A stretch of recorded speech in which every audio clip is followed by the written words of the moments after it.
Good evening. Welcome to Wargaming After Dark podcast. I'm your host, Sean. I'm your host, Ricky. And I'm your host, Brian. So tonight we'll be talking about the recently dropped Necron Codex and Space Marine Codex. A few other little things that GW has dropped. We'll also talk about Adeptus Titanicus.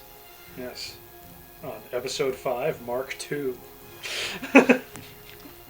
That's Ricky, right. They don't know that. Episode 5 is late. Why is it late, Ricky? Huh? I have no idea what you're... Why are you looking at me? None of this is my fault. Did we fire our editor? Huh? Did we fire our editor? You needed to. We probably did. He was lazy. He is.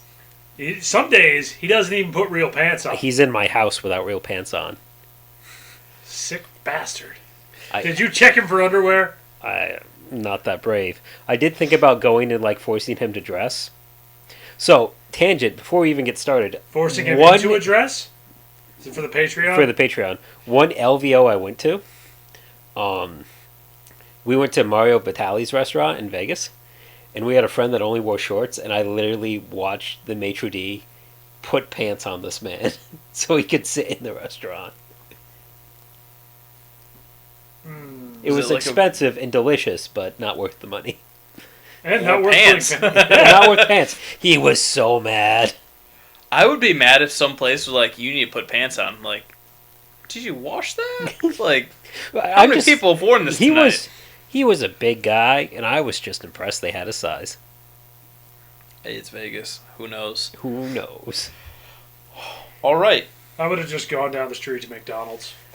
GW, I mean, you might need pants at Vegas McDonald's, too. We were on the strip. GW has dropped the Necron Codex, which I am, for the most part, very happy with. They have also dropped the Space Marine Codex. I think we'll start off with Necrons, where, for the most part, like I said, I'm very happy with this. My Catans actually became, this big part of the army, where before... Every time you say Catan, I know what you mean, but because I've been reorganizing board games for the last 3 weeks, all I can think of is Settlers of Catan, and my brain goes into, I fucking hate that game. Well, what do you want me to say? I think the actual pronunciation is Citan. Is it Citan? Oh, because it's the old Satan. Because it wasn't Satan, it was Satan or some shit. Well, no, I think they do that when it's with the uppercase and then the accent over it. You actually say the letter. Could be. I would be what is called the American. So America wrecked any other country's pronunciations. Got to put some American in these books. So what you need to do. They are written in British English, which drives me crazy when I'm trying to write things up in the internet, and all of my spell check is freaking out because center is RE instead of ER, and I'm like, I'm not going to fix it. It's from GW. It's fine. Well, it's also weird that because I think they use the American spelling of color in there, if I'm not mistaken. Mm-mm. No, it's a UR. It is a UR. UR. It's a UR. I'm pretty sure. Which about 90% sure. I'm gonna come clean. I only learned that a few days ago. I happened to be watching through, and it was just the British versus American spelling and how we have just cut stuff out. And it was supposed to be a joke on why we had a revolution because made it more efficient. We use less letters. Actually, what happened was the British tried. Cricket. The British actually wanted to make themselves sound fancier, so they added more. We actually use a more historical type of English compared to the Queen's. See, that's not so. I feel like that's just another way that ours is better. I'm not saying that. Yeah, I'm not saying that either. So, don't worry, I'll say it for the both of us. We can't have Mark III. Huh? There's no Mark III for episode 5. Yes. Let's get into Necrons, by the way, guys. So, Cetans are now probably going to be in every army list for the most part. I've always loved them, and they've never fit well. Void Dragon hype. Is he good? I don't care, but is he good? So, I think he's good. I'm not going to say he's not. And new model, he's definitely C play. Do I think he's better than the Nightbringer? Personally, no. He still gets shooting. He still gets powers. Do they explain in his little fluffy whatnots how he's escaped from Mars? I'll be honest, I was very preoccupied on reading every piece of rules in here. You are supposed to be my expert. I did not read the fluff on the Void Dragon. I am disappointed in you. But the thing is, Sean has no incentive to read all the lore on Necrons because he'll be like, hey, Brian, I read all this awesome lore on Necrons. You're just going to be like, Necrons suck. I would listen. Huh? I would listen to my friend, and I would appreciate that he was excited to tell me a thing, and I would pretend to care. That's like how I pretend to care that you're not wearing real pants. Let me go into why I think that skirt is flattering, though. The Nightbringer is better than the Void Dragon. You know, if this were a skirt, I think it would be a kilt, right? Because it's, you know, this design. Is that how that works? Flannel, yeah. But that's not. No. So if the Void Dragon. This, I wonder if it belongs to a Scottish clan. We're gonna let Sean talk about Necrons now. So the Void Dragon. I cannot wait to edit this because all of this will be gone and no one will know that the struggles I had to sit through for that last conversation. This is the best part. So you were asking who do I think is better, or if the Void Dragon is worth it. So all C'tans, or C'tans, whatever you want to call them, 360 points. So that is a good chunk of your army, but for what they put out, they're worth it. Yeah, it's I'm a Space Marine player. That's just a Repulsor Executioner. I'm willing to pay for that. Yeah, it's a Repulsor Executioner. It's a Yin Karn. I think there are a couple other things that fit.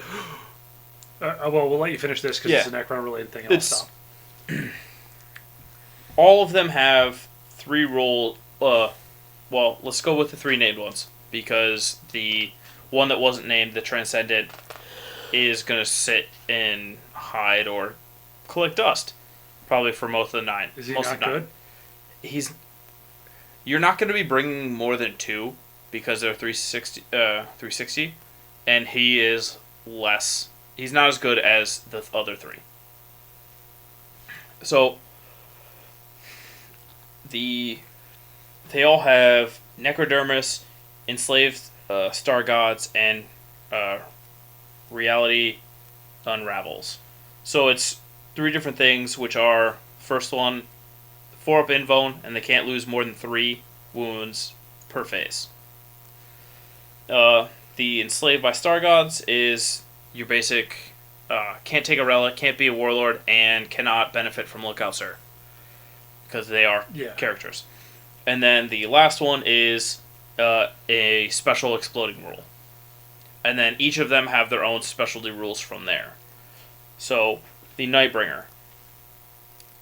8-inch move, which the 3 named ones all have 8-inch move, and they're all weapon skill and ballistic skill of 2+. Strength for the Deceiver and the Void Dragon are 6, toughness 7.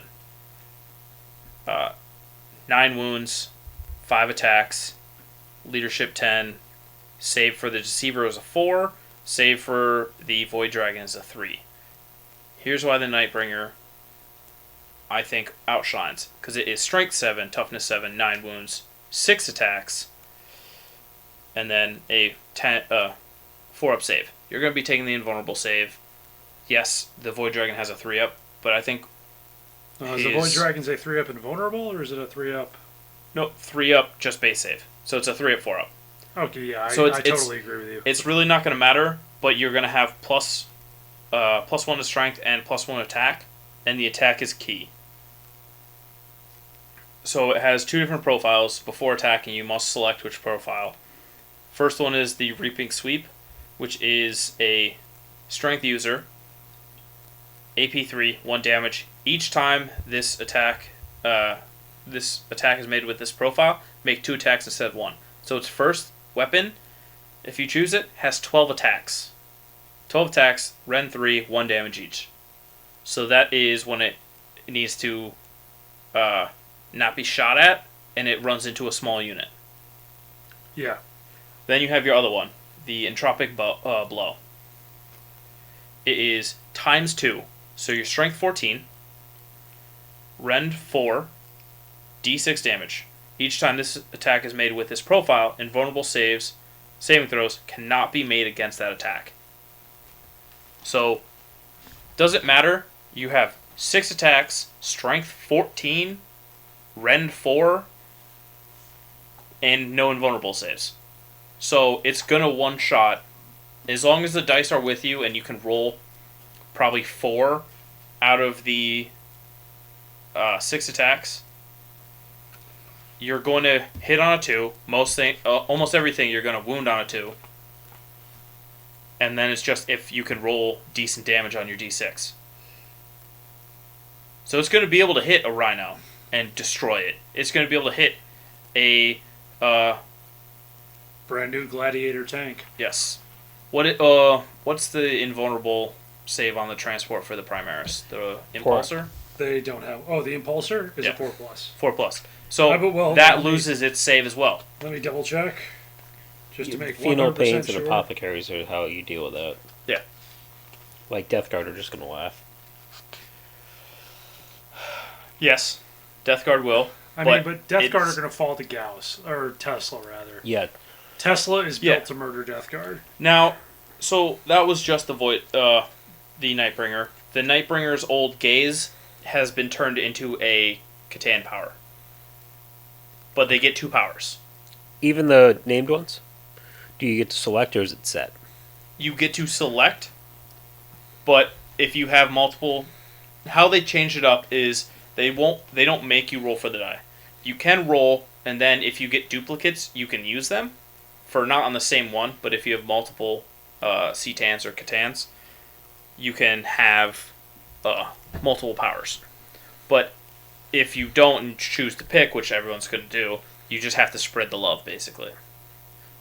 So you can't use the best power every time. Yeah, you can't just spam. I think it's... What's the good one? Sky of Falling Stars? I think that one's Mortal Wound spam. Yes, I think so. I think they all have play. Maybe 1 or 2, or I think just 1 is less effective. But they're all very situational. I think they're just kind of like a... Yeah, not an over the top. Yeah, I think they're really going to be your situational... Oh, this person has this model. If I move, or this unit, I can move in this way. They place it next to the hero I really want to kill. I have a Catan power that can take care of that. Void Dragon. So Void Dragon has a shooting, which is 12-inch range, heavy 1, strength 9, AP 4, D6 damage. Now this thing has a massive text block for its ability. Each time this attack is made with this weapon, if a hit scores, draw a straight line in between the point of the model's base or hull and that of the closest model in the target unit. Make 1 wound roll against the target unit and each other unit that the line passes over. Each time attack is made with this weapon is allocated to a vehicle. This model, that attack has damage characteristics of D3 plus 3. So it's kind of like a Mosharian Lantern with a little bit of caveats. Yeah, that's... It's alright. Like, it's a 12-inch gun that strength 9, it's going to be useful, but why... Oh, let me finish this and I'll really go into why I think the Nightbringer overshines the Void Dragon. So the Canoptic Tail blades, it's a strength user, so it'd be 6. AP 2, 1 damage. Each time this bearer fights, it makes D6 additional attacks with this weapon. So, unlike the Void Dragon, unlike the Nightbringer can only pick 1 weapon to fight with. The Void Dragon can split the attacks like a Demon Prince could. So you can do a few on the claw and a sword. Yeah. Right? And then the spear does strength plus 3, so it's going to be strength 9, AP 4, D6 damage.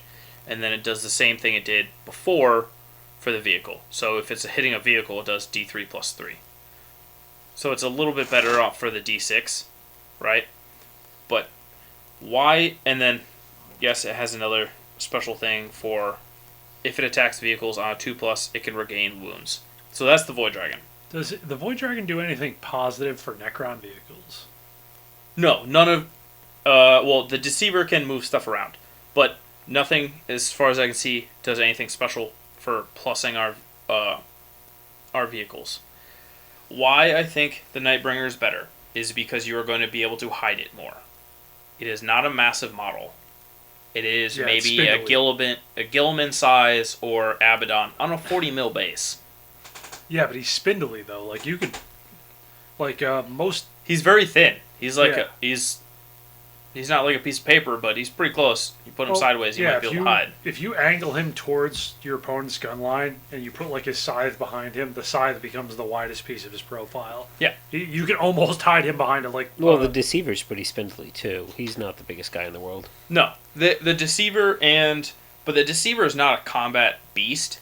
True. He gets He never was though. He gets 5 attacks at strength 6, AP 3 damage. Once he does his little thing, he's going to go off. I don't think points-wise for 360 is what you're going to be using him for. So basically it's a -1 to attack him, and then he does his Grand Illusion where he moves models. Which could be good. That could completely fuck somebody that's decided to move into cover or set up their there's a trait in a certain way. I think that those the powers that allow you to do that, like Eldar have Phantasm, for example. If I can remember correctly, there is a actual trait if you're making custom dynasties to have a pre-game move, your whole army. That's also really good. I don't remember, and I don't have that page open. I do miss talking about Space Marines. Old school infiltrate. That was pretty fun. No, sorry, not old school infiltrate. Old school scout move. Old school scout move would be better. I gotta be honest. I still don't like that Space Marines have the forward deployment thing. Oh, with the Phobos? Well, they have. Well, they always had it with scouts. Well, yeah, but the fact that they still have almost exclusive. Eldar do it. No, they don't. Rangers? No. No, they... Rangers now deep strike. They don't infiltrate at all? No. Scorpions? Nope. Deep strike. Oh. Yeah, it's almost... Actually, the only way that you can stop a Phobos deployment with Eldar is if you bring a Webway Gate. Which is fortification points. Right. Yeah. But I like the gate. Honestly, if I was going to play with the gate, I would run 2 just to be a dick. Well, with the new... I actually was going to order one, but actually, is it back in stock now? I don't know. If only I were the one with the computer. I'm actually... So normally I'd be able to tell you what's in stock, because I used to check and keep up regularly. on it. But with all the work I've been doing on shelves and stuff in the last 3 weeks, all I've done is this is the new thing, let me put it on the website. Because, well, I don't like sharing my dirty tricks, but we may not have an event for quite a while still because of COVID. I will share this dirty trick with the universe. The new order of operations that you have with reserves does not currently exclude fortifications. So what you can do, you bring an item on from reserve. You can bring an Eldar Webway Gate on from the table edge and then poop something out of that Webway Gate that you did not pay the reserve points for because it is in a skein. You need at least 2 because you need to have 1 on the table to put something in a skein. But you can, just for example, the Webway Gate costs 1 commit. I think you're going to fall under a terrain rule, like a faction terrain, a generic terrain. Like terrain has to be set up on the table prior to. I don't think so because I don't think fortifications count as terrain. Your new book, the new book that GW put out. I think that Sean is right, but I'm not 100% because Which again, new book? The terrain book. It's after our break. When we come back from our break, we will because that would suck because I've never gotten to use that trick and I really want to. I'm pretty sure because I'm going back to Sigmar, and Sigmar is a lot of their testing ground. Sigmar for faction terrain, it has to be set up ahead of time, except for 1 army. Well, which is Sylvaneth. Well, I think that's and then others can be summoned on later. They can summon Magican, trees. Yep. But faction terrain in 40k is a separate thing from fortifications. Yes, actually, lots of the faction terrain and fortifications have gained the fortification keyword. And not all of them, so you have to check. Are we going to be able to murder the Triumph of St. Catherine or whatever that thing is? Yeah, I I think think all. you can. I think all. So no longer are the days of demons playing, or like Nurgle demons playing with the tree, and the tree stays there forever. Stupid tree. The tree is fucking stupid. It's worse. It's better. Worse than Sigma. Better worse. Better worse. I love it. But so quick. Do you even have a Slimex? Why the night? Yes, I do. Why the Nightbringer is better. You're going to be able to hide him more. He's stronger on attacks. Yes, you're talking only the difference in between 6 or 12 attacks. But he has that ability where he's going to... You have so much versatility with him, and just to be able to hide him is amazing. Because the Void Dragon is not the largest thing. Like, it's not Mortarion. No, yeah. But it's still pretty big, and you're going to be able to see it. Yeah, that model is... I mean, I like it. I do. No, It's the model's not a awesome. dragon. Well, no. When it was described in the books, it was a dragon. Can I tell you? Now, the now Emperor- seeing the model after listening to Mechanicum, You have finished Mechanicum? Yeah. So then you know Oh. exactly what I'm talking about. it's different. Yeah, it's Everyone not what you listen thought. to Mechanicum. It is a... This is going to go into what we're talking about later. It is a great story that it takes a little bit to get into. A lot to get into, but at the Yeah. end, it's amazing. The end is amazing. Talking about Titan battles. You get to understand Night a lot of battles. the tech they talk about in the Horus Heresy, too. Yeah. Like, they explain what the new sphere is, Yep. which is not a thing that you actually ever gets explained. And doesn't exist in 40k. Yeah. Because of, that book. Ricky, who has not read very many of the Horus Heresy novels, feels left out. It's a He great could book. expand really is. his horizons by reading them. If they would just put Sanguinius in more of them, they'd be worth He's in reading. a lot of them. He is. He's just in the later ones. Having read When he's all on of, the cover, it's just a guardsman. That's what I know about the books. Did you actually read all of that one? Yes, I did. Okay. Because Ralderon has the best moment in that book. I don't even know you. Well, that is a pretty That is. that is a pretty epic moment. I don't know if where the it's. demon sword cuts out. The guy's like, "Ha! I'm great. I'm amazing. I will destroy the entire empire by myself." He gets too close to the four barons, and then the demon sword stops functioning. He's like, "I can't beat Ralderon. What the fuck am I even doing here?" I don't know what's better, Ralderon kicking Spartan This kicking is him off the Sparta. wall and going, "I don't even know who you are," or when Ralderon lets them get close enough to the tower that they think they're gonna take, and then the doors open and it's just Contempto, all Contempto, and the Night Lords are like, "Well, we were the first on the walls of Terra. Were our contribution to the war is now over." That's the one thing is that, granted, I'm not wholly well versed in like 40k books. Why does it seem like every time a dreadnought comes on the scene, it's immediate endgame?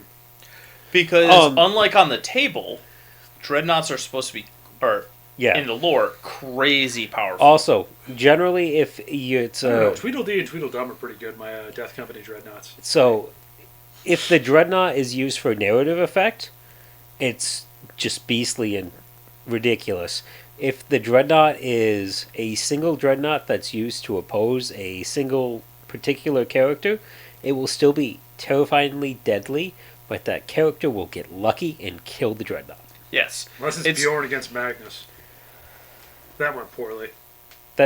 I'm talking about Heresy. Okay. Heresy. Yeah, it's usually the character gets super lucky. Or like there's a fluke. Yeah. Or it's a Primarch that just like, "Oh, you're a dreadnought, let me rip out your sarcophagus." Yeah. Well, Calth actually, later on, I think it's... now I can't remember what book I'm on. There's so but many it's one of the Calth Calth books. It literally talks about what a legionary has to go through when he becomes a dreadnought. Like, the first time they actually feel fear. Oh, yep. And, like, all That- these that is- anxiety. That is Betrayal. Betrayal. That is the first Calth book, yep. Yeah, it's the first Calth. And it's really cool to listen to it. Yeah, because you think he's going to be a main character, and then he's gone, and then he's back at the very end of the book. Yeah, I'm past the part where he is gone. Like, he's not now gone. Yeah. And he hasn't come back yet. But he... Well, you know there's going to be like the plucky last stand. Oh, yeah, I know. Yeah, he shows up at the plucky last stand. I figured he would. Also, the Triarch that the guy goes to the place and he talks to. Yeah. He shows back up too. Good, because he was just gone forever now. He's a really cool character. I don't think he shows up a lot more in the Heresy, but in that book, his endgame is pretty good. And Samus dies. Samus hasn't even showed up yet. Samus always dies, but I know he's there. So let's talk about a few other Necron profiles before we get into the real Necron rules, and I can debate with Ricky if they're good or not. I mean, you've been into the real Necron rules for 6 hours at this point, so. Yeah. So, Gauze Reaper, the new weapon for the Necron Warriors. On episode 5.1, I was telling you how they made it worse. And then I read the rules. This is terrible. Came to the conclusion I was wrong. So remember when Indominus dropped, it was range 14, rapid fire 1, strength 5, AP 2, 1 damage. Now in the new Necron book, they are range 12. Assault 2, which was the big thing I missed. Assault 2. That's pretty big. That's a big change instead of Especially because you still have the Dynasty where you can auto advance and move through stuff. You can. They changed that, so that Dynasty no longer gets to shoot if it auto advanced. Really? Yes. My narrative Dynasty has changed because it completely changed how I played Necrons. So I will be reforming my narrative army, and the Overlord's name changes that had to happen. Which now is basically GW gave me a whole list to pick from out of their Crusade section. Is their name generator good? Because the Eldar one sucked. So it's decent. It doesn't have it's a lot of titles, not direct names. GW's Eldar names are rough because they look like they're Tolkien based, but they're really not.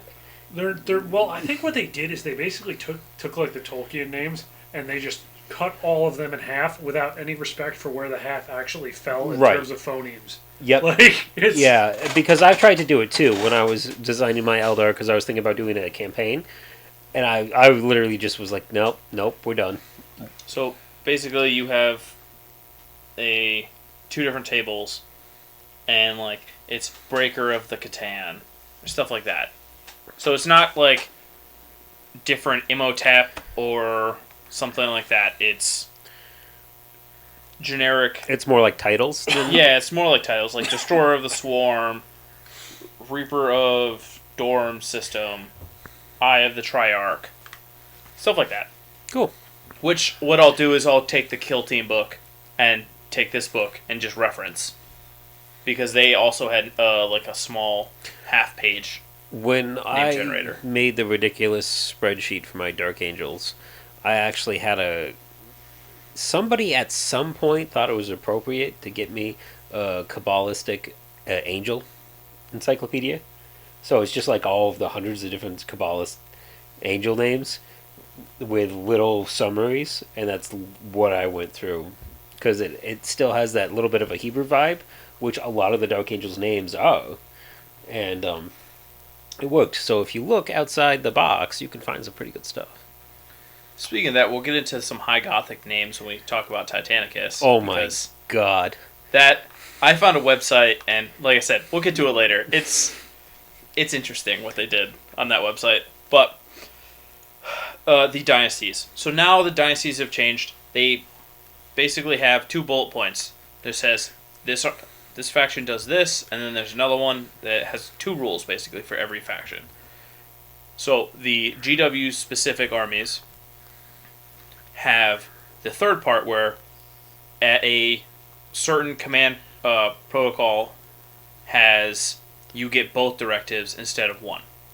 So command protocols are the Necron version of Chapter Tactics. They're actually more like tides. They're the like Grey Knight tides. Grey Knight tides. Okay, or it's the same slot, if you will. Yes, but it's a different kind of it's a by phase usage kind of mechanic. Yeah, I like it. Yep. I was kind of hoping everyone would get those because that was my biggest bitch when Chapter Tactics dropped. Is this is so much free lunch. Arguably, the only was the Cannicles. Iron Hands. For mechanic. Well, no, I'm saying like in terms of like a free lunch rule that happens on top of everything else. Yeah. Mechanicals of the Omnissiah were like the only corollary. Yeah, but like Mechanic is just a bad Obi, right, Ricky? It's a bad Obi. You've mixed your friends up. I'm afraid that's not going to trigger me, but you're wrong. So the worst part is I know I'm wrong. And you're like I can't even say it with a straight face. They're busted as shit. But what they did is they gave us what Eldar had and what Space Marines got. You can create your own dynasty. So you have 2 page worth of traits. So you pick one trait and then you pick one from the other page. I haven't looked at the create your own chapter for the Space Marines because Lion for life, bitches. But in Rise of the Phoenix, the Eldar book, when you could create your own covens and whatnots, it actually was a net loss because you lost a lot of the relics, access to the relics. Same thing with the Eldar, unless it's similar to this. So you lose by making your own trait. You lose one of the protocol, like when you're in one of the command protocol phases. Each one of the initial 6 get one of those protocols to go. Hey, you get both directives. You lose that. You don't have a chance of ever getting 2 directives. Is building a generic thing worth it for the loss of those 2 directives? You lose stratagems and you lose relics. At the moment, I have not been able to get any games in with it, so I can't tell you yes or no. But overall, what it looks like, yes. I know in 8th edition Space Marines 2.0, they got enough free lunch that it didn't really matter that they lost the relics, but with the Eldar, it hurt them. Oh, well, not only that. So, unlike the Space Marine one that was 8th, I'm barely a Space Marine player. I have a few Primaris stuff from Dark Imperium that are my Iron Hands that I use to basically supplement my 30k stuff into if I'm going to play 40k Iron Hands. Yeah, you talked about that in episode 4. Yeah, so I haven't bought the new book. I haven't looked through it. I remember successor. If you said it's a successor of this, you could use the Iron Hands relics. Really? Because if you were a successor of Dark Angels, when our Phoenix Rising or whatever the series was. I just remember Drago snapped his fingers and undid everything. You have to pay, if you're a successor chapter, use a stratagem, and then you get 1 Dark Angels relic. I believe it was the same with the Blood Angels. But no, I know what Sean's talking about, and yeah, in the Space Marines Codex, if you just arbitrarily declared you were a successor, you got even more. Yeah. So, yeah, and that's where successor Iron Hands were actually, I think, what, 1? Well, the Iron Ravens, when it was successor Iron Hands and... my other Space Marine Army. Raven Guards. Raven Guard, thank you. Yeah. It's interesting. I want to play around with making your own, because there are some powerful ones. I should know. There are some powerful, dynasty traits, but nothing is, overly, this is what you do every time. It doesn't matter if you lose those protocol stuff. I think what this book honestly did is made Necrons more of a fighting army than a shooting army. Really? Even with Tesla? No. You're going to still do your base troop. Base troop are always going to be there. But... Are you running Immortals or Warriors? I'm going to have probably both. Mixture of both. It's probably going to be 1 Tesla unit, 1 Gauze unit, and 1 Gauze Reaper Warrior unit. Well, okay, so I will put... Because I'm just going to throw this out there because I think it's one of the things that I look at and I go, well, yes. The new Gauss Reaper in a Ghost Arc. Mm-hmm. Are Ghost Arcs opened up? Yes, they are. Are they still? I don't know. If only there were some form of knowledge conveyance device. Keep going over what you're saying. Mighty Tome. I will tell you.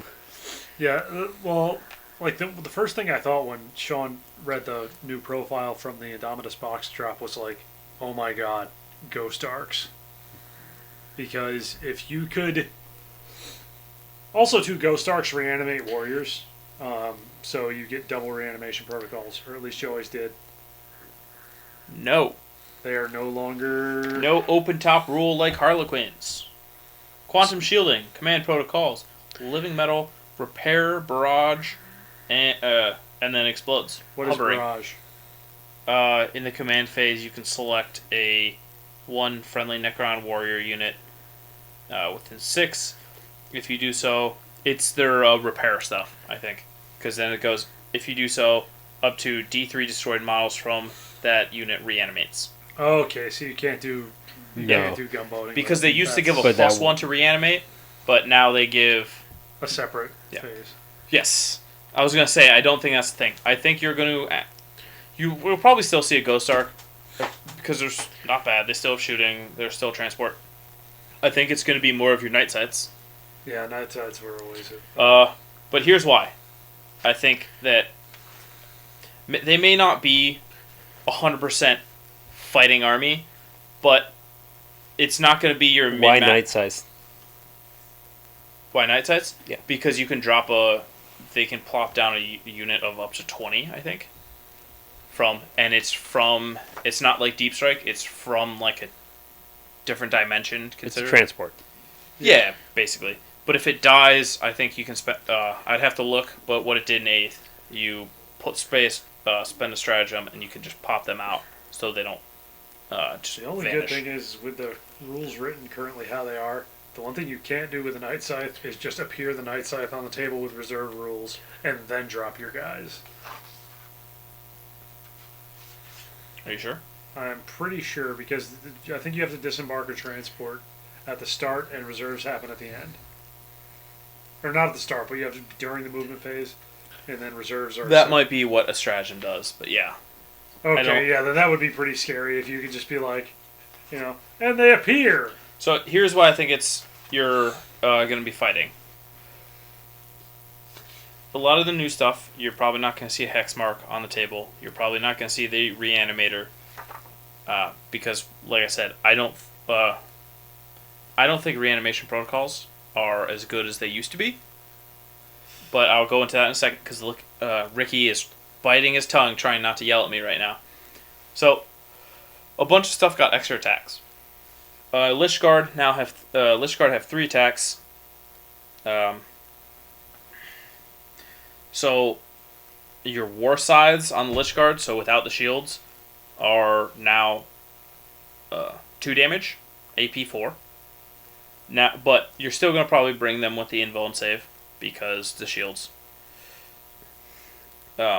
Which gives it a 4-up invuln save, and a add 1 to armor saves for the bearer. So basically it has an invuln save. Oh, it's the new Storm Shield rule. Oh, 4-up invuln and then a 2-up armor, effectively. Oh, okay, yes. Yeah, that makes sense. Sorry, I was doing math only in negatives, not a 2-up. So yeah. So your Lich Guard now have 3 attacks at strength 6, AP 3 with 1 damage. That's a hyper scythe. So I think you're going to see them. Maybe not as much, but we just got 2 melee units, not including the new models for flayed ones. So you're going to have your Scorptech destroyers and the Ophidian destroyers. Units of 6 of them. Scorptech are in your elite. So you're going to have a Scorptech, you're going to have the Nightbringer, or the Void Dragon. Pick your preference. And then maybe a Triarch Stalker to get re-rolling 1s. Or your Lich Guard. Or even flayed ones, because they're elites as well. Then moving into fast attack. Oh, that's not true. Canoptic Spiders got better. Oh. Their mandible, their like automated claws, is strength 8, rend 3, 2 damage. And you can take them in, I believe, units up to 3. And you're talking 6 wounds. So I would definitely see those come out. And then I think they're very similar to what they had with denying for Psychers. So you have a bunch in Elite that can do melee, where destroyers are no longer there. So your only shooting in Elite is going to be your Hexmark Destroyer, Death Marks, and then the Triarch Stalker. And that's really it. Obviously, the spiders have some shooting as well. But your fast attack. Now you're going to have the Ophidian Destroyers come in. And they've got 3 attacks each. They've got less strength on those weapons. So now you're talking strength 4 or strength 6 on the Reaper Blade. But it's volume of attacks. And then Triarch Praetorians are now a fast attack. No longer elite. Ooh, that's good. Wraiths. Have they done anything, now that we have a Silent King, not to get ahead of you, but now that we have a Silent King, have they done anything special with the Triarch models?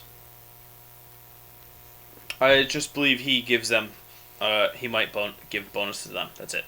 Because that was the thing, is like Triarchs were always like, they aren't don't part of a dynasty. They don't get dynasty stuff still. But like the whole lore reason for that is like because they serve the Triarchs, they're above dynasties, but they're not above the Silent King. So I was kind of hoping they would have a cool synergy with him. But the Praetorians, as far as I've seen, I haven't seen it. Like I said, I'm doing deep dive of like what I would do, and I think it is a lot more fast attack. Or I mean, not fast attack, more fighting in between fast attack and elite, and your shooting is going to be 1 heavy support, maybe 2, and it's all going to be managing your main points are in those elite and fast attack. But the Triarch, the Covenant still has its 12-inch assault 1, strength 5, rend 3, damage 2 shooting, and then its attack is melee strength 5, which is just strength user, rend 3, 2 damage.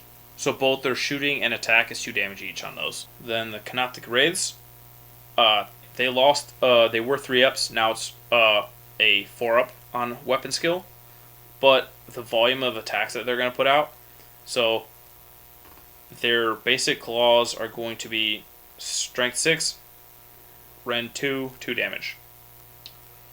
Their whip coils are strength 4, 1 damage, 1 rend, 1 damage. Each of these attacks makes 2 instead of 1. So it goes 8 attacks. So it's... They're so good. They're pretty good. Obviously, you're not going to... you do get reanimation protocols on them, unlike before, but I'll get into why I don't think that's as good. They still have Wraith form, 4-up invulnerable save, and they are able to charge even if they have shot or fallen back. Yeah, they're good. They're good, and I think you're going to see those units, and then probably backup stuff like a Doomsday Arc or 2 to sit in the corner and just be distraction. Always Doomsday Arcs. Always. Yeah. Those... Well, honestly, Destroyers are... The weapons change is good, right? The thing that makes me always say Doomsday Arcs over Destroyers, and I'm aware, okay, Destroyers have reanimation protocols and potentially higher volume of fire. The thing that makes me prefer the Doomsday Arcs is you can set them far away from anything, and then anything that can reach your Doomsday Arc is going to be like AP 6 or something. You know, it's going to be really... Well, the new quantum shielding has helped them out. Oh, they've changed quantum shielding? Yeah. You should bring that up. Quantum shielding. So, this model has a 5-up invulnerable save. In addition, each time an attack is made against this model, an unmodified wound roll of a 1 through 3 always fails. So, you can only wound it on a 4-up. And is that in addition to old quantum shielding, or...? No, that's all of quantum shielding. It's just it's transhuman physiology on all vehicles. Okay, so I'm not actually sure if that's better. It's not better. Strength 16 just laughs at it still. Oh, well, no, because you used to be on 2s, never mind. Yeah, 1, 2, and 3, so it's... It's... Because if it was in addition to old quantum shielding, that would make it basically invincible. It's not 100% better, but it stops the weight of getting around the old... Yeah, it definitely... It gets around the, alright, cool, I'm just going to shoot you with volume of fire. Yeah, with 1 damage. Well, it does do that, but if you don't have the old quantum shielding rule, you don't need to get around that. And now las cannons just work. Yeah, but it also takes away from your the amount of dice you need to roll. Quantum shielding was pretty broken, though. It was. Yes. Hey. It's got a 4. It was rough. It was really rough. Because the things that were designed to attack it with Space Marines. I would like Knights. I would like your opinion on this weapon. 36 inches. Quote a friend of ours. Honestly, if you brought Knights, fuck you.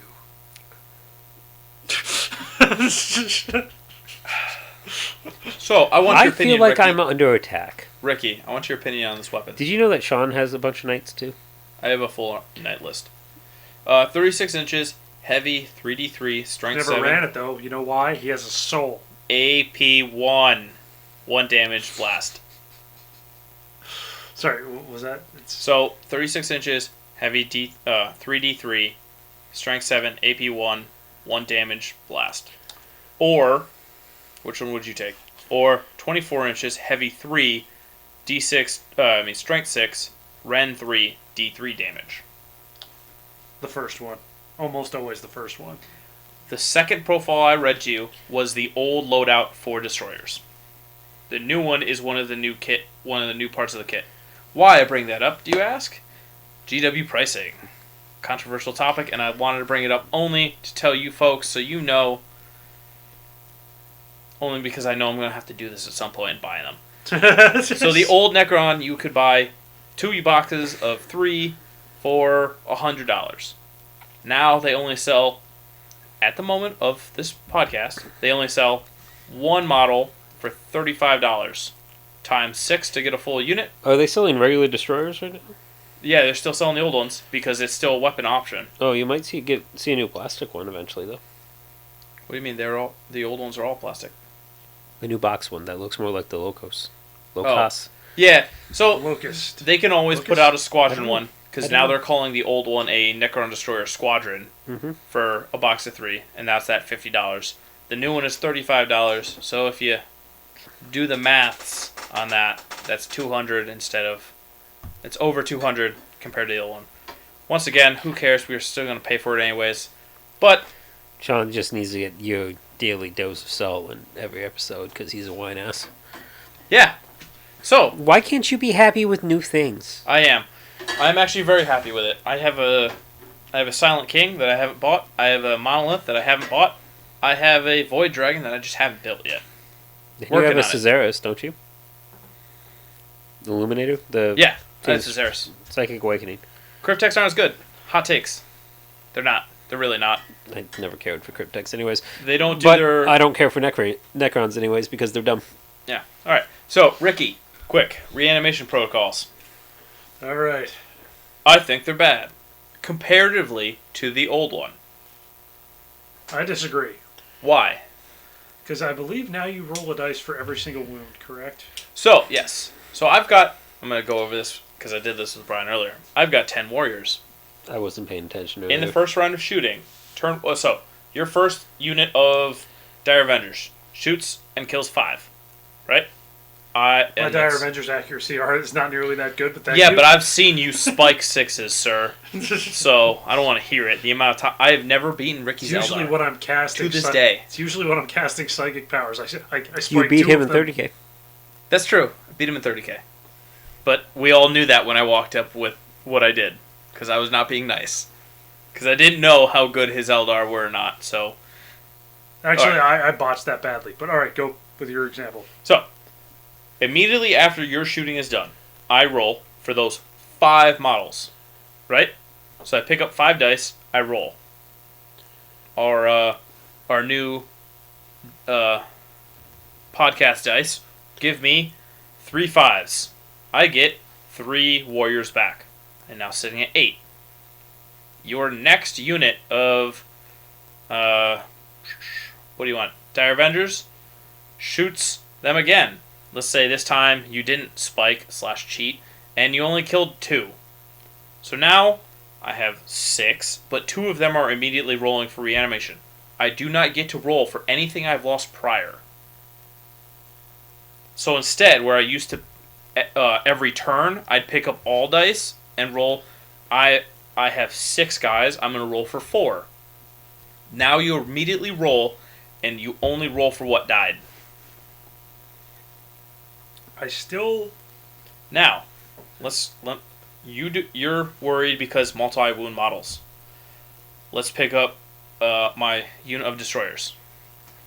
You kill 2 destroyers. That's 6 wounds. I pick up 6 of our podcast dice.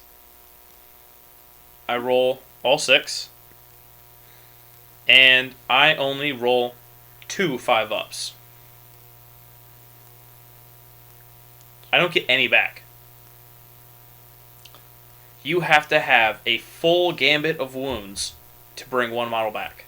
So I have to have. I didn't realize that. I thought you could bring back partially wounded guys. That's you have to have a fully wounded all wounds to bring back that model. So I would need 3 for each destroyer. Okay, yeah, that is actually measurably worse. I thought how that worked. I thought they took it from you on one end and gave it to you on the other, meaning that, like, if you rolled 1 5-up on 6 dice, you'd be able to bring back a destroyer. If it's a single wound model, yes. The problem is when it gets to multi wounds. Well, yeah, but it's the same. And it was broken. There was a game that I played against someone that was sitting here at the table that could not keep this game. I think it was our last of escalation with destroyers. It took 3 turns to just kill them all because each turn I would get lucky and be able to bring multiple of them back. My Dark Eldar were not a good army. Dark Eldar, actually, believe it or not, I think Necrons might be one of the it was few definitely areas in 8th edition where Dark Eldar go, well, shit. That was basically what I was running into. And he would do shit like I would finally be like, alright, I'm gonna get you, and like the brand new Incubi that I really wanted to fight with would come in, and then he'd be like, Veil of Darkness, and it's like turn 4, and like, yeah, well, don't. That's the one thing I've seen on a lot of battle reports. People Veil of Darkness turn 2. Like, you have movement. Unless there's something you need to get off the table, Veil should be used late game. Turn 3. I agree. 3 and 4. Because that definitely won you at least 2 games. Sean, when you're editing, you need to put what he just said right there, right after I say Dark Angels are traitors. So, continue what you're saying. You need to do it late game. You need to do it late game. I mean, if you absolutely have to do it turn 2 and you know that's clutch and you've won the game because of the movement, do it. Yeah. But the ability to be able to shift the battlefield in such a way that your opponent can't... Because even I was playing Dark Eldar vehicle spam, and he popped that. He was going second in the round, so I had turn 5, and I still had vehicles on the table, but I couldn't block every avenue that he was going to move his troops into. So he just popped into another spot, cleared me off the objectives, and continued to score basically. And I just couldn't. It was like I was reacting to him. I wasn't able to prevent him. And it wasn't a good place to be in. It was quite frustrating because I wanted my new Incubi to kill things. Honestly, Drozer needed to fight. So I was playing old Nefrek when they could move 6 and still shoot. Yep. So they auto-advance 6. You're moving 11, and then I also had Veil, which I can't do any of that now. I can still do Veil of Darkness, but I can't move and still shoot. Yeah, that's unfortunate. Yeah, it changed up a lot with that. But that's kind of like... It felt like Harlequins. I was playing Harlequins with Necrons, so I was playing beefier models in the way I wanted to play my Harlequins. You were able to win. Yeah. It's okay, I still beat up that shield captain. 30 witches versus 1 shield captain. 500 points. I don't think either of us... You were there. Anyways, I still killed... Yeah, game gets Ryan. Yeah, that's right. Before the plague. Yep. Yeah. 30 witches, 1 shield captain. We talked about this in episode 4, but it was great. Custodes lost. I've never seen somebody so mad. The Golden Boys are cool, but... Well, he couldn't get away. Every time he tried to get away, I had the witch we keep you thing, and I was able to roll successfully. The net. So, we've talked about reanimation protocols. We've talked about some data sheets. You're real excited about Necrons right now. I am. Like, yes, I may have lost, 1 or 2 rules. My dynasty has changed. All it has done is given me a whole new opportunity to build different things. Like, why I think fighting is going to be pretty big is honestly because I went through what I had in my collection, looked at the stats for them, and realized, like, hey, that's not a bad choice. Especially, like, game stores don't have to do the smaller table, but if you, like, these higher level tournaments are doing a smaller table, that just makes fighting even better. What do you think about because it's minimum table size, not required table size? I very strongly doubt that it will be widely embraced on the tournament circuit. It is being widely embraced. Most of the battle mat companies are now making them to the minimum size Because people want it. One, people want it. Two, because it creates a shooting gallery. I wonder also has that's less the terrain, problem, right? Because I think that is kind of why I don't see it being picked up by ITC, for example. I believe because ITC is I thought ITC is working with GW now. They're not. If they are, then they're not. If they're working with GW, they are quite literally not ITC because ITC is independent tournaments. Yeah, no, they work together, but they're not like ITC is not basing the things off GW. GW is not basing things off ITC. GW is flagrantly using ITC as a test bed. Well, I think they should because ITC beat them to the punch on a lot of issues in the game. But I agree. No, the reason I don't see it being embraced broadly on the tournament circuit is because so much of ITC, their rules that they did in addition to GW was just to prevent shooting galleries. It was just to prevent. It was like because if you played 8th edition, there was a very good chance that it's like, oh look, I went first and I brought we both brought 2,000 points of shooting. I go first. Enjoy your 1,000 points of shooting when you get to hit me back. Like, that was, a legitimate problem with the rules, and that was what ITC went a long way to correct. So I don't see them picking up a smaller table size that will abbreviate the game. Lots of people think you're going to have better luck with close combat armies. And I don't see that as much, but... I don't either, because the thing about a good... I don't think I can point to a single army that is... Generally, if you look at the codex, like this is rolled for close combat, and doesn't also have delivery methods. Well, I should have let you finish that sentence. Yes, you're right. Tyranids. Huh? Tyranids. I disagree with that. You can't haul a counter effects on one of the transports.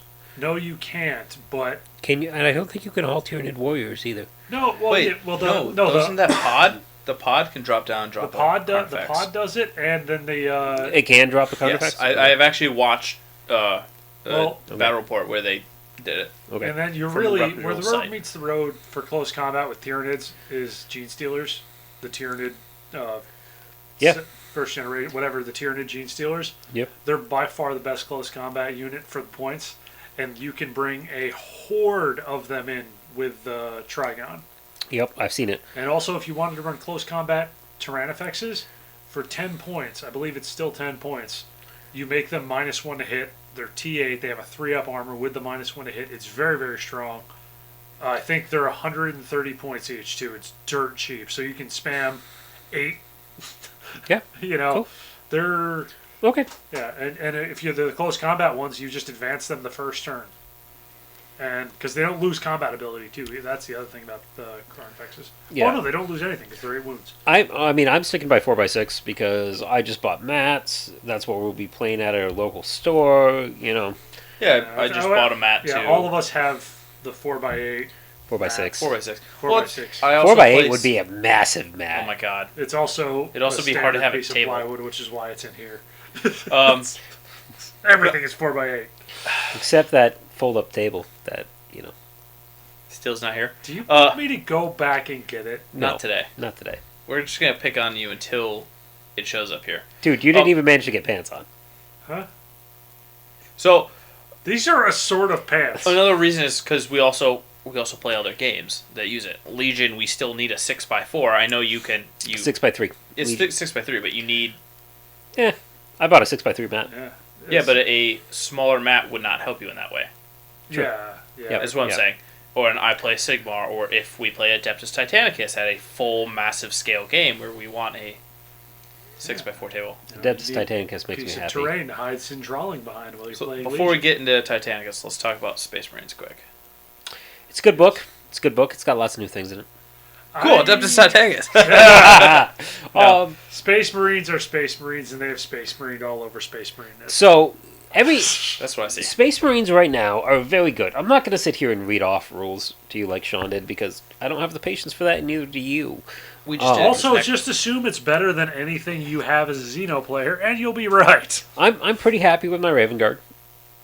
They're not. They've never been the strongest army. So wait, hold on. One crucial point, because I don't have the book yet, because wargaming isn't a thing that's really happening right now, so I haven't felt it as a priority. Because this is near and dear to my heart. Did they amend the individual data slates for us, or are we waiting for our supplements? So the way that it works now is everything in this book you get. Yes, but what about the special things? I'm getting there. And then your supplement will have your special things in it. That's your FAQ that I showed you has all of your special things in it. So you get all of the mashed potatoes now, and then you get your gravy to put on top of it. Well, here's what I was your Sanguinary Guard are not in here. Well, they're in your supplement. Well, that wasn't your Librarian Dreads supplement. I assume they would be out somewhere else, but that's not actually what I'm most concerned with. What are you looking for? My heavy flamers, my flamerbacks, and my destroyers. Heavy flamers. That would be a supplement thing, I believe, or it's in the book. Everybody might have it now. I'll check. Because destroyers with heavy flamers coming out of a drop pod now that heavy flamers are 12 inches. You mean you mean Devastators because destroyers don't exist in this game? That's right. We were just talking about Necrons. That's why. Well, if you were playing 30k, you could have destroyers. It's a unit. Dawnbreakers. It's actually a great unit for you. Dawnbreakers are the first and most important thing I need. That is true. You should get them. I absolutely. I know, like, it's like, it's the 41st millennium and they're bringing spears, which isn't like. That's the 31st. Is it the 31st or is it the 30th? 30k is the 30th. 30th, yeah, sorry. So they can replace. Because that one doesn't move, right? This one moves. Yeah, this one's. Even though we're now moving back in time because there's. Oh, shit balls. Hold on. We have to step back once because we missed a huge. We said nothing about the Silent King apart from how he interacts with. That is true. Don't ask me about lore, Ricky. Ask me about lore. I've got it covered. He talked to Dante. You're just assuming that? No, he did. Oh, no. Yeah. They had a conversation. All right. He's really proud of his guy being a super charismatic and loved by everyone. Yeah, I'm proud traitor. of that. Yes, like I said, I have not had a chance to read through. No, well, just in terms of on the table, we'll go with. We'll limit ourselves to what can he do violently. And apparently, one of his good tactics is just make him blow up. Yeah. That will make me cry. Is that true? Oh. Like we said, we don't like to just read off everything, but sometimes you have to. Yeah, because he has a full page dedicated to his rules. Okay, Thank you, first Ricky. question: does he have Supreme Commander? Because if he doesn't have Supreme Commander, He does. Okay, thank God. Because I was worried that they were just going to be like, it's only Primarchs. Fuck you guys. 16 wounds down. It goes all the way down to nothing, right? Like you should. Then it has the two objects that go with him. They each have 5 wounds. He's got a ton of attacks. 3 different shooting profiles. 3 different melee profiles. They're all pretty good. They range from anywhere from 1 damage all the way up to 6 damage straight. So the Annihilation Beam is Strength 12, AP 4, 6 damage, but that's a heavy 1. Your Assault 9 weapon, his staff, is Assault 9, Strength 6, AP 2, 1 damage. You're bringing them for buffs.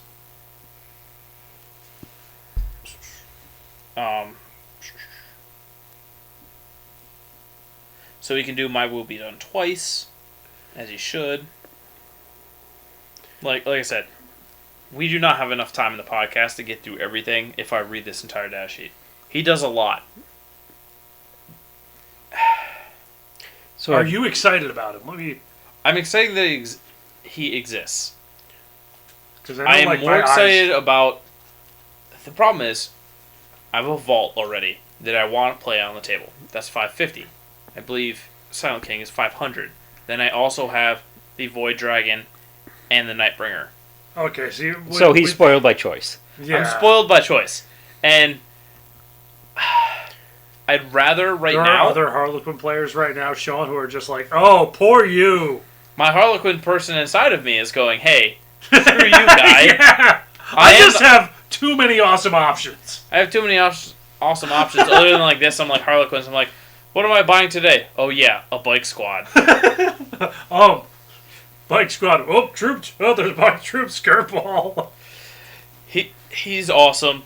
If he's on the table, he is going to be amazing. So, to answer your question, you look at the weapon profiles list, it's at the very end of the codex. It's actually hard to find. Well, the very end of the unit entries. And you go to heavy weapons, and heavy flamer has 2 asterisks next to it, as does hand flamer, and as does inferno pistol. And then I go down here to the italicized text, which reads, for 2 asterisks, only models from the Death Watch chapter, or the Blood Angels chapter, or one of its successor chapters may be equipped with this weapon. Yeah! Oh, I'm so happy about that. How you doing, buddy? My drop pods. Yep. So drop pod, heavy flamer, Devastator, 12-inch range. Yep. Dropping turn 1 in Devastator Doctrine. AP2. It's super exciting. Do you need a hug? I'm hugging. That was a hug, Brian. Are you kidding? Put your hands on the table, sir. I need some time alone. The Space Marine book's great. I really like the way that they've broken up the units. I'm excited about the new Gladiator tank. I'm sad to see treads go away because I'm a bit of a tread head. But I'm not. The resin ones, no one's gonna miss because it's like one. So, as 2. a Space Marines player only by proxy, because I have ended up buying boxes that require you to also own Space Marines too. Also, my chapter tactic. I'm really curious to see how good it's going to be. Which one? Dark Angels. Okay. Yeah. Which is, if we stand still, we get +1 to hit. That could be amazing or useless. And like a Raven Wing army, it's not going to come up very often. I am very interested to see. I've been playing around with Iron Hands lists that their troop are only assault. The assault intercessors. Because they're cheaper. Ricky, how do you feel about assault intercessor death company? I'm actually... If we were live, you'd see how that is going from ear to ear. The manic grin that's on my face right now. I own a lot of the pickup trucks. For those who don't know, that is the Impulsor tanks. I have 3 of them. I wish they had they were enclosed troop compartments. You can buy. I know. Okay. I will. Yeah. I don't own any Impulsors yet. I believe it or not. It's literally the only thing Brian does not own a million of. He has 134 Deathwing Knights. That's not true. I have 30 Deathwing Knights and 134 Deathwing Terminators. Pretty close. No, they're not. They're not the same. Listen. They're not the same. Because the one dies to Nurglings and the others don't. That's true. Everything dies. Everything dies to Nurglings. So I'm sorry that the Space Marine part of this is, not as big, but everyone's also hitting it already. Yeah. By the time you're hearing this episode, literally, honestly, even though a lot of the Necron stuff has probably been hit too. But we're just way more excited for Necrons than we are Space Marines. Yeah. The Space Marine Codex is like the Eldar 7th Edition Codex in that, you could make up a rule, and then if someone actually asked to see your Codex, you opened it, and not only did they have that rule, but it was better than the thing you made up to cheat. Yeah. That's 100%. the Space Marine Codex. And... 100%. Oh, no, they just get... It's turn 1, so... Actually, no, that's the Dark Angels and Blood Angels FAQ. That's true, yeah, because the Sanguinor, it's like, what happens? Oh, I've got you now. I did all these tricky things. It's like, the Sanguinor just appears there and kills your trick. Because that's how it's... what I'm honestly... Wait, what? No good reason. You know what I'm actually very excited for? What's for that? 9th edition? Just how the Codex has been rolling out. How they're... there's a lot more in depth. The whole Crusade section. And all the... actually very impressed with the new codexes compared to start of 8th codexes. I'd like to see the Imperial Knights. Oh, I'm super excited. Like, that is something... So, do you know what's in the new Titanicus expansion? The Mechanicum Knights. House Mortan. Yeah, baby! Oh, yeah! It's my favorite house. I wish. Just so everybody knows, when I play Imperial Knights, I play Mortan. I know they're not the best, but I just love them. They're silly good. When I play Knights, you know I'm just there to be like, hey guys, fuck you. A jerk. A jerk. But I'm going to laugh my way through it. And I think I'm a pretty friendly Knight player most of the time. You are. Except for the 9th edition game. I was friendly. Yeah, well, I was friendly. You were friendly. It was actually pretty cool. It was fun to see a Scorptech, like, for the first time on the table. Scorptech. He just killed that Warglaive. Wrecked a Warglaive. Just walked into it and ripped it to pieces. So I get a lot of. I think the third time on this podcast, they were playing a game of 9th edition so they could get familiar with the rules. And Brian brought the army. I also blitzed him with like 24-hour notice. Not even. The thing I get a lot of shit for a game that I played, where I told a friend of ours that's a Tyranid player, a female Tyranid player, that I really just want a game where I get to step on bugs. Yeah, I was there for that. With Knights, and she was like, that sounds awesome. And so we agreed to play. And then I crushed her. Not only did I like beat her like Knights beat most things, it was 0 to like 35 in a Maelstrom game with Knights. I had 35 victory points. And she was fine with it. I was actually a little disappointed because I was very cautious when I played that game, and I didn't actually get to stomp any Tyranids. I shot them all to death. So you brought a shooting Knight army. Well, my Knight army is shooting. Mortan. Well, all Knight armies are shooting. Well, most. Before I really knew about Knights, all of my purchases were mostly gun Knights. And I crushed her, but she had a great game. She had a ton of fun. I had a ton of fun. But everybody in the room around us decided that I was being mean and picking on her, and I still get shit for it. She and I are like, that was a great game. We had a ton of fun. We still talk about it, and everybody else is like, you giant bully! Knights are just fun to play. A full Knight army is just fun to play. It's just fun. It's stupid fun. It's the reason why I bought all of mine. They're fun. They're not supposed to be there. They're not supposed to be the most competitive thing out there, which sometimes it happens. Every time I went to an 8th edition tournament, and I brought a real competitive list, like a Dark Angels list, what happened? What happened? Nothing good. Yeah, I got crushed. But then in fact, I think you're the one time didn't you bring like you had just a ton of Terminators? It's all you had with you. Yeah. And so you made a list out of that, and you ended up coming like second or something. Yeah, and that's my point. Nonsense. Every single time I have gone to a tournament in 8th edition, and I was like, I'm going to play a real good game. This is going to be fun. And I'm competitive and know the rules. I got crushed. I would do super well turn 1, and then I would get paired against somebody, and they weren't even like super competitive good players, and I would watch my army fall apart. I would roll 1s. I couldn't make charges. It was awful. And everybody's like, what's going on? This is weird. I'm like, I don't know. So then I bring joke armies. I bring a bad Knight army, and I'm in 3rd place. I'm so much in 3rd place with a bad Knight army that can't like capture objectives that I'll just take the bye and let somebody else play because I don't care. Or I bring an entire army of Deathwing Knights before Psychic Awakening, before we got anything good. All Terminators and like 3 units of Scouts. That was it.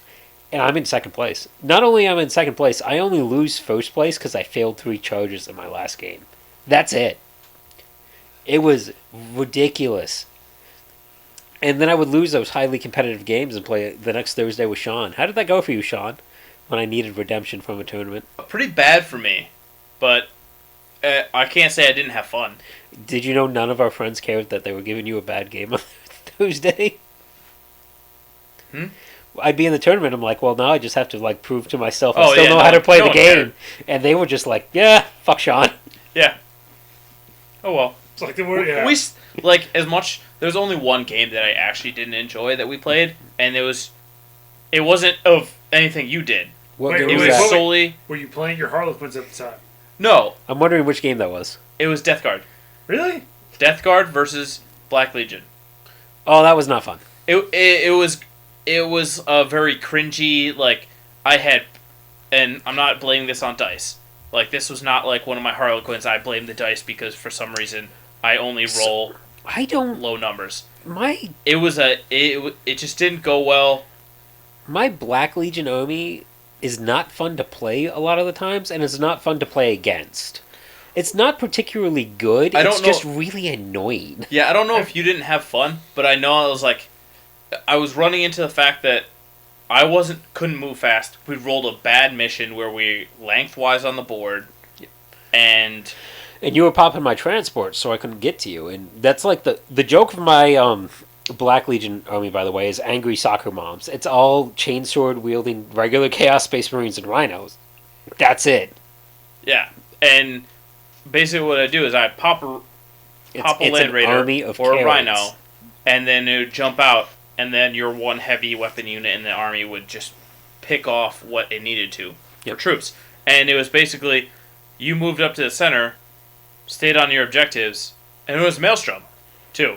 Yep. So it was also Maelstrom, so it was against me on that, because objectives are all over the table, and yeah, You know that Black Legion army's only won like 2 games. and probably both against me. Did I beat you twice with it? Yeah. So it's won 3 games. That didn't go So well. it was that you that beat me in- entire escalation league for you was rough. You Yeah. beat me in Necrons when the Well, I played Nightbringer outside had a of the really Escalation awkward rule. League. When the Necrons I used a special stratagem that only worked. Abaddon ended up killing the Nightbringer. Oh yeah, I remember that one. Yep. Yeah. So you beat me there. You beat me with Death Guard against Death Guard. So you beat me twice. So you should have. Somebody asked me for a demo of 8th edition just before 8th edition closed, or like COVID took over, and the only army I had in the store was the Black Legion, and the only other person that I could get an army quickly that had an army at the store at the time they asked for a demo was Susie, and it was my Black Legion versus her Crimson Fist, and that is the single most cringiest game I've ever played. I have even that game against Curtis when I pulled out the 71 dice was better than my Black Legion against Crimson Fist because it was just everybody laughed at Susie when she made her army and told her the models she was choosing were wrong and bad. Well, And then in Space Marine fairness- Codex 2 came out. I want to go out and say on the record, I never talk crap on anyone for especially Susie for what she was I would also, picking up. I would but- also mention that Susie doesn't actually choose her models. Yes, she does. She chooses them off of lore though. Yeah, Oh, like yeah. like every single model that Susie has No. No, it's not off lore. She buys what she thinks looks cool. That's what she does right now. She's going to eventually buy lore, but like when she got Devastator Centurions, everybody's like, "These are utter garbage," and they weren't. Yeah, I. No, they were When not. has someone ever The said that? only time A that large faction of the community did. the only time I've ever seen Especially her, if you own one bunker, then Devastator Centurions are like. the Centurions, when I played against them for Necrons, is the only time I saw her Centurions not do well. And that's only because Quantum It w- shielding. no, it was Tesla. She couldn't Oh. walk fast enough. Yep. She could not get across the You're gonna roll board. ones eventually. That's basically. Yeah, it's volume of fire. Tesla is evil. But like that. she and I both had fun. We made it through the game. She still won. Yeah, she's a deceptively good player. A lot of people don't give her the credit that she deserves. I think it was her first debut of the full 2000. Yeah. Well, she's way above 2,000 now. She's at like 3.5, which for her is really good. Global pandemics are really good for army completion. Actually, they were, and now they're not. They were up to a point. Because now people actually want to. The thing is, you can only. Do you know how many- Getting all this stuff ready. Do you know how many armies Eventually- I painted during lockdown? You want to roll dice.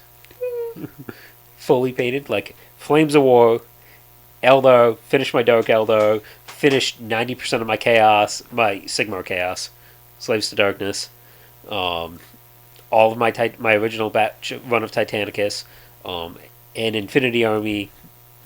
So, I'll say, we won't talk about Infinity this week. We will try to talk about it in the next episode. We should try to get a game in. But I would like to get a game in first.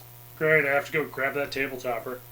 We can play at my house so at my house a 4x4 table can fit in my upstairs. Yeah, in the kitchen. And we can still play downstairs. Because water only stays in my basement for the day and the day after it rains. Other than that, we're fine. So as long as we don't. I meant to ask you about that. There might be an easier fix for you.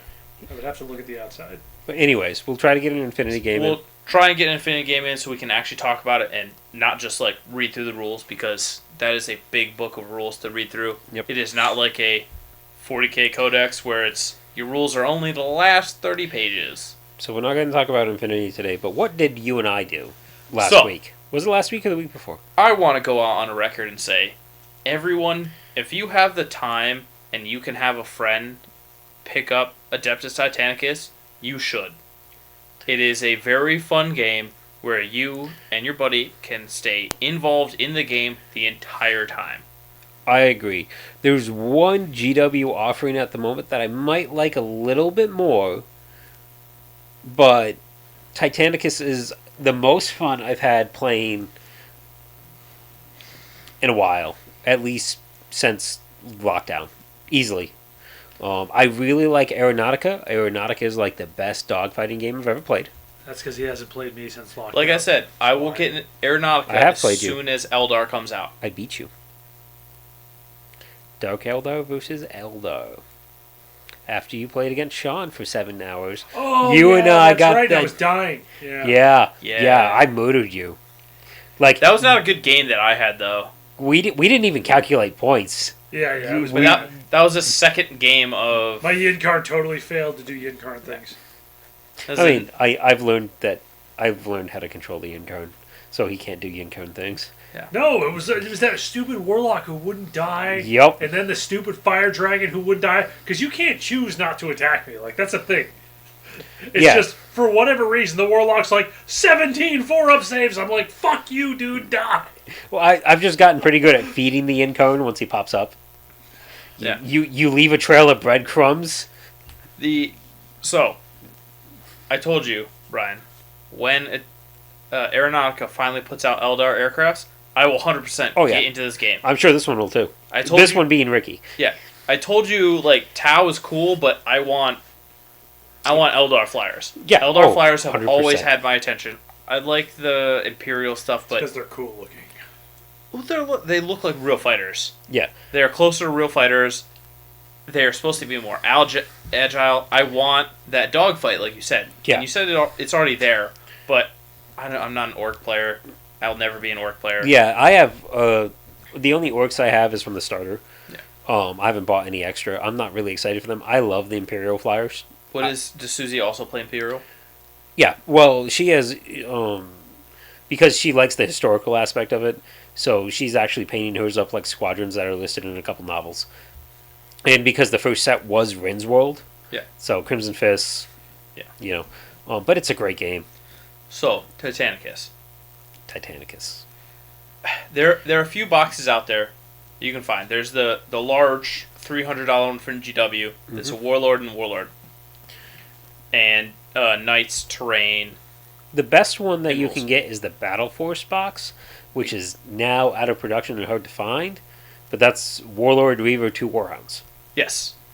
The second best choice that you can do to get into the game, and I'm saying this because I want more people to play this game, is so much fun, and you wouldn't think it because everyone's like, oh, less model count, less model count, it's very pricey to get into.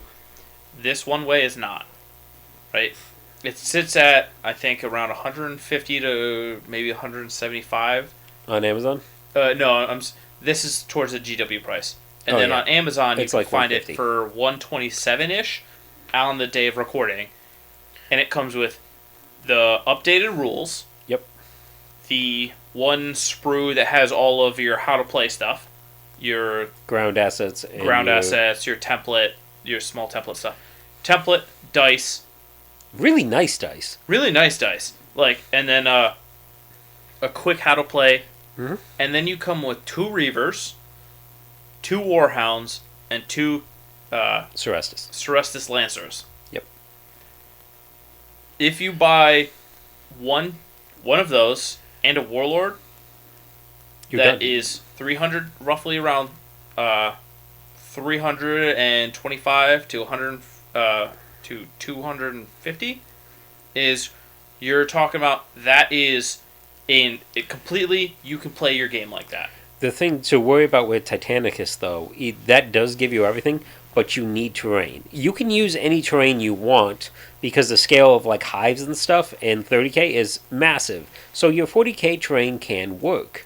You just can't use a lot of it because it actually does get too tall. So can your if you go out to your local hardware store and buy that that insulation foam, the hard foam. Foam board, yeah. Yep. And you build up and just make it like a desert mountain terrain and just paint it up like that. Yep. You're like old school. Yeah, old school wargaming terrain. That's fine. It's just you just need stuff that can block a warlord. Yep, and the game is when you play with what they call the regular rules or the beginner rules. Very simple, flows very nicely and intuitively. If you play with the advanced rules, the game is dynamic. It's exciting. There's a lot of variable built into it. The narrative can change. There is, as much as I can remember, there is not a single point of that game where you and your opponent weren't doing something together. Yeah, it's really good because it's back and forth initiative. And so, just to be clear, I would never get to leave and go get coffee. You could. Like because we enjoyed pizza. Measuring and moving does take a little bit because facing is huge and you can only move up to certain angles. So, like, it did take me a little bit to move 45 when you're trying to be precise. Yep. Because it came close. Like, I had a Reaver class Titan. Well, you also terrain blocked yourself because you didn't measure well. Yeah. Terrain blocking is huge because, I didn't think there is a rule where up to a certain height, Titan can just jump over. Mm-hmm. So that building was small enough, I could have jumped over it, but I wasn't thinking. Really? Because it was advanced rules, yeah. Oh, okay. Yeah, I looked it up later because the actual rules are more than what should be. Mm-hmm. So a lot of places have put out house rules. Mm-hmm. So it's half of the scale. In inches? Yeah, in inches. But if you actually measure half of the scale is like almost the height of a warlord.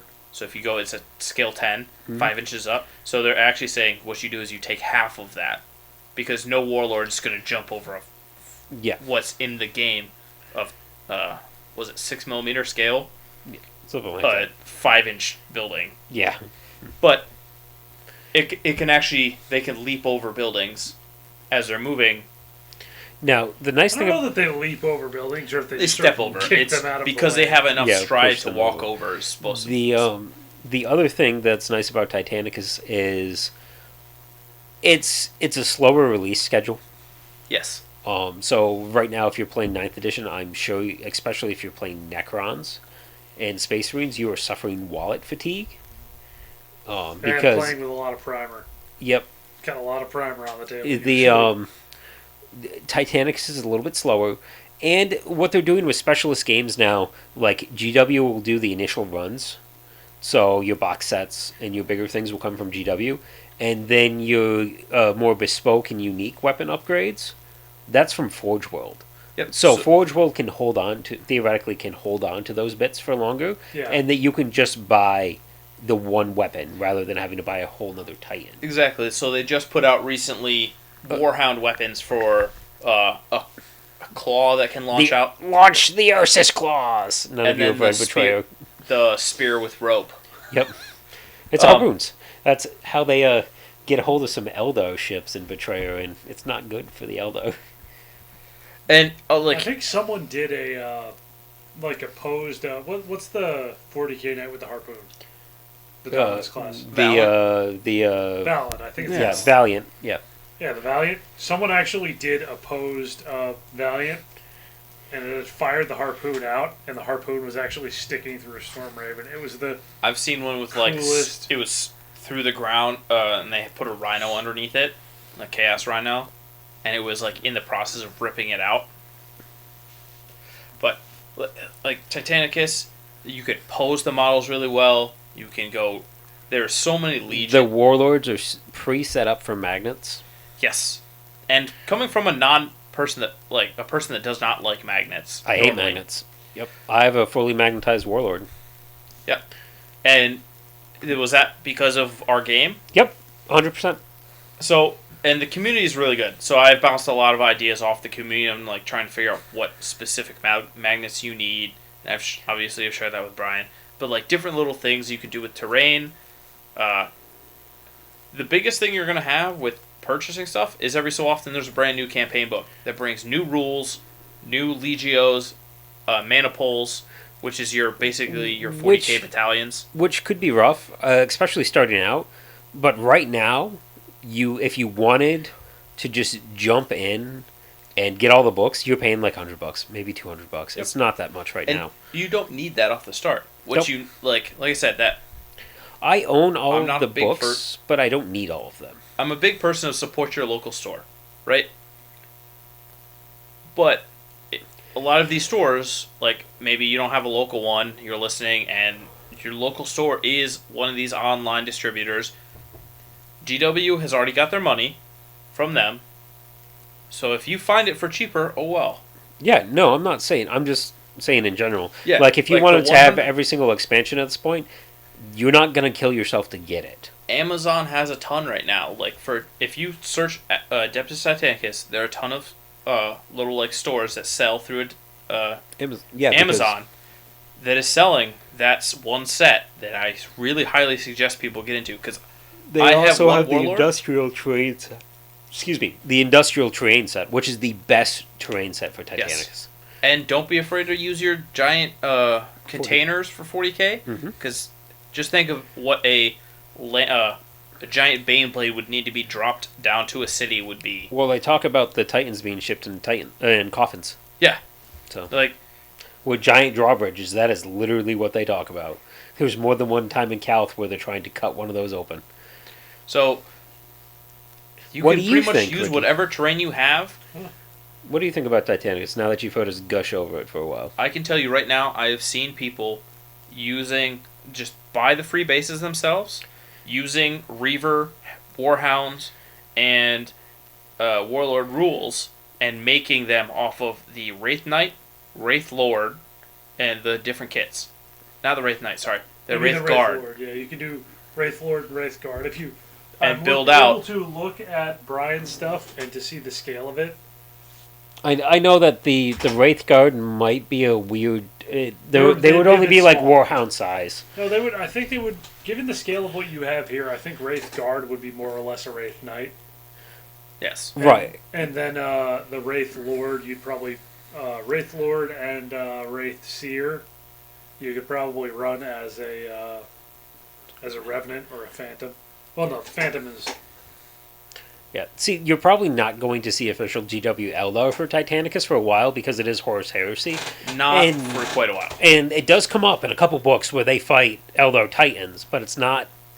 It's more based. It's supposed to be Titans versus Titans. I think once they get all of. So they're going through where they're putting out. They're probably going to be moving. All of the knights. Aren't they supposed to be moving. Sorry, I don't mean to cut you off, but aren't they supposed to be moving. Officially, like not Green Book, but aren't they supposed to be like officially opening Xenos in 30k? Eventually, supposedly 2021. Well, not this year. Well, they still have a lot of stuff they need to get out, like Dark Mechanicum. There's army regiments. So they're going to finish all of Imperium, and they still have to put out the Khan. Yep. So Khan is the last Primarch to be made. The problem is he comes with bike rolls, so they're trying. They have to put out two models. Make basically. that work. Yeah, yep. So they have to put out two models. Well, his rules exist, don't they? Yeah. Yeah, his rules are in Book 8. I think so. It's just his models. Yep. Because it's a jet bike, too, I think. Yeah. Yeah. So... I mean, I could be wrong. I've not read Book 8. You should get Book 8. That's important. For you. But I don't want to move too much to heresy, but supposedly they're going to do that once they finish the Imperium stuff. Because and then the dark side of the Imperium, right? The Dark Mechanicum. Well, Chaos exists now, but Chaos demons in 30k are different than 40k demons. Yeah, they're basically make whatever you want to. No, and also aren't they not as good? They're amazing like turn 1, turn 2, and then they degrade as they play. But they're supposed to be. The demons weren't fully able to breach reality at this point in the heresy. So you're not like. If you bring in Nurglings or Plague Bearers, they're not Plague Bearers or Nurglings. They're demons. Demons, and then that you give them a template. The Yeah, demons are the Ruin Storm. Yeah. So. They're not fully fleshed out like these are bloodletters, these are Slaaneshi. Because the gods aren't really that much of a... The gods are there, but they're not as much of a thing at this point. It's just chaos, mostly chaos. Yeah, they don't have their full power, so they don't have enough to... Mm-hmm. So, would you be even interested in regular Imperium Adeptus Satanicus? Because I know you are also an Imperium player. You do play Blood Angels. See, I don't know that I'm an Imperium player as much as I'm a Blood Angels player, though. See, that's the big difference. Well, so my Legion and Brian's Legion were both picked because at some point in the Heresy, they fought with my Night Lords and your Dark Angels. That is incorrect. I thought yours... No. No, I really just... So the original Legion that I chose were the... They're broken, that's why. Were the Pale Riders, who... They sound cool. They do, actually. But they're not in any of the books yet. So I painted a scheme that was like close to the Pale Riders, and then when not the most recent book, but the second to last book that came out had the Gore Crows in it, and literally that paint scheme is the paint scheme I painted. So I was like, I guess I'm Chaos now, Traitor now, and I'm running Gore Crows. With the Pale Riders. No, I don't think they worked with the Dark Angels. The Pale Riders have they were like mentioned at one point as an aside. From what I've been able to find, they don't have a lot of fluff or lore about them. They're like the Carcharodons. Yeah. Well, the Carcharodons at least have a novel series. Yes, yeah, they do. They do. I picked Volcanum because Brian was originally doing Imperium, not Traitor. Yep. Or Loyalist. Well, I mean, mine are just Loyalist Gore Crows at this point. Yeah. You bunch of doty traitors. Well, we're probably going to play through a bunch of different Legion traits at some point. Well, there's the create your Legion traits now, too. Yeah. That's the new book. Well, no, it was in the one with Gore Crows. Okay. So, and then... I think Defensive Ryza. I think that's one. Yes, that was the last one that we got. No, I have the one after that. Okay. And I picked up the Open War cards, which is going to make our games a lot more dynamic because they have so much that you can pick from to flip over your cards. It's not just the 3 from your regular 40k. There's 4 sets. You have a world trait, a battlefield trait, deployment map, and I sent you the message. I cannot remember the last one. Yeah, I can't remember. It's probably either. A condition. It's like a condition or something like that. Primary and secondary. There's 5 different cards you can pull from. The neat thing about Titanicus when you play a game is I have a mission and you have a mission. Completely different. And our missions might not be the same. So I actually lost. They're not mysterious. They're open and told, but you could play mysterious if you wanted to. That's just a talk to your opponent thing. But you roll a d6 on the table. Yeah. So you had when we played. So I'll go over. I had Legio Volcanum rules, which sadly for the most part I didn't get to use because Volcanum actually benefits from having multiple mana pools. Yep. And you didn't have enough for multiple mana pools. Yeah. And I don't think you did either at the time. No, but I wasn't looking to either. No, because at the time, you were the only player. Yep. And now that I picked it up, it was kind of it was actually a COVID impulse buy. Impulse buy. I didn't even know you were picking it up, and you're like, by the way, when are we going to play Titanicus? And I'm like, wait, what? Excellent! I stumbled upon a page that does Titanicus. So YouTube, and they were very helpful in learning. And after seeing them play a bit, it did it for me. On that spot, I was like, yeah, what do I need to buy for Titanicus? That being said, I like your narrative, but Ricky never got to answer the question. Sorry, Ricky. What question? It was Would you be interested? Any interest at all? Converting Eldar, 3D printing your own. Because it's such a low model count. If I'm sure there are STLs that exist on Thingiverse or Shapeways. Well, one way or the other, because you can. Like, I know that the models for the Titans exist. Or they did way back when with the original Titanicus. Well, no, I mean the digital files. I know them for the Titans they exist, and scaling them down probably wouldn't be an issue. Well, they might even be. They might exist to scale. But not that I'm aware of. But have you looked? Huh? But have you looked? No, I've looked because I know. Well, no one really was concerned about creating the models to Titanicus scale before. I know the STLs exist for a full size Revenant Titan and such. But It's so big. yeah, it's. Yeah, It makes a Warlord Titan look small. I'm actually holding my hand up over the table, and I don't know why. No one besides Brian and Sean here were able to see. But yeah, if you scale down those models, there's absolutely no reason why it wouldn't just save you time and. Yeah. Well, Would you be interested? maybe. I don't know. I would have to look at the rules. I mean, it wouldn't. Watch us play. Yeah, it wouldn't. If I wanted to create Eldar, just grab the models and scale it down, it wouldn't cost me anything. You could sit at Sean's house, drink beer, and pet his dog while we played. It's pretty rough. Fend off the cats. Eat honey mustard pizza. It's so weird. I thought I would hate it. It's not that bad. Yeah, it's from Nurchies, right? Yeah, it's actually good. Yeah, it's a third. I'm a bit of a pizza snob, but I admit that Nurchies is like a third category. Like, it's not. Nurchies is not. Good no cheese is good. Bad no cheese is bad. Yes, but also Nurchies is not like your. I just want like you pizza. should never buy a regular pizza slice from Nurchies. Yeah. It should always be like, What is this? This is our avocado ranch and beef. All right, give me it. Yeah, they are a specialty pizza, and that's what you should get. It's a sheet, and I hate sheet pizza. Yeah. And I'm like, you got to get it as a sheet. Pizzas aside, we'll have to make you watch. However, I mean, we got to play Song of Ice and Fire one of these days too. I've got the demo set, and I have the 3D terrain. Yes. The problem is, I need you to tell me what all factions are in this area right now.